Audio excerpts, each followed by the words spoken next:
Hello, my name's Alex Ingram and this is my colleague Deborah Stone. Together we've set up a website called myagingparent.com, which is designed to help you help your ageing parent. Today we want to talk about keeping your parents safe and secure at home, and obviously making sure they can contact you in case of any kind of emergency. So let's talk more about what kind of things you can do in the house. Deborah. The first thing I think you should do is ensure that your parent has an alarm if you think that there's any danger that they might need some sort of ability to contact you or somebody else in case of falling or any other complication. There are a whole host of community alarms that are run by councils across the country that you can have access to that give you 24-hour response, and these can be really, really helpful and make your parent feel more secure. In addition, there are alarm systems that give you named helpers that you can actually say, I would like you to call X in a particular instance. And there are also specialist alarms that will tell you if your parent has fallen or indeed if your parent hasn't moved over any period of time. There are also all sorts of private alarm systems that you can get where your parent can wear a medallion around their neck or a small wristwatch that they can press in case of emergency. You should choose the alarm depending on what you think your parent really needs at that particular moment in time.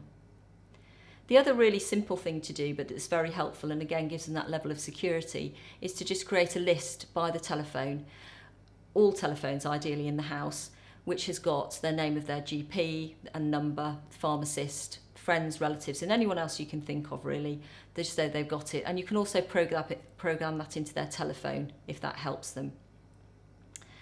The other key area of security in the home is the front door, and sadly increasingly there are a whole number of scams against elderly people and it's very easy for them to be taken in.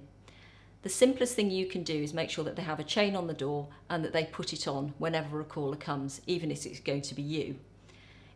Once they've seen who's at the door, if they're still uncomfortable they should ask for ID, and if there isn't any ID and they still feel uncomfortable they should say thank you very much and close the door.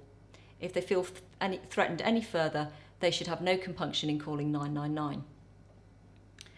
The other real security hazards around the home are those of noxious fumes. The first of these is carbon monoxide, which is a silent killer. And even though people don't think about having a carbon monoxide alarm in their house, everybody should have one. Similarly, smoke alarms in case of fire are absolutely essential. There should be one on every single floor of the house. You should check them every 6 months and change the batteries in them every year, even if you think they don't need it. It's also a good idea to agree an escape route for your parent in case of fire. This may sound very dramatic, but actually if there's a fire in the middle of the night or even at any point during the day and they're panicking, it's a really good idea if they've got a planned escape route and they know what to do. Similarly, they should have a fire blanket and a fire extinguisher kept ideally in the kitchen, and then you should make sure they know how to use it. If they have an open fire, please make sure they use a fire guard at all times, and please encourage them not to dry clothes in front of the fire because this is a serious fire risk. On our website, myagingparent.com, we've got a whole host of safety tips about security and elements of safety right across the home, so please don't hesitate to go online and have a look. Thank you.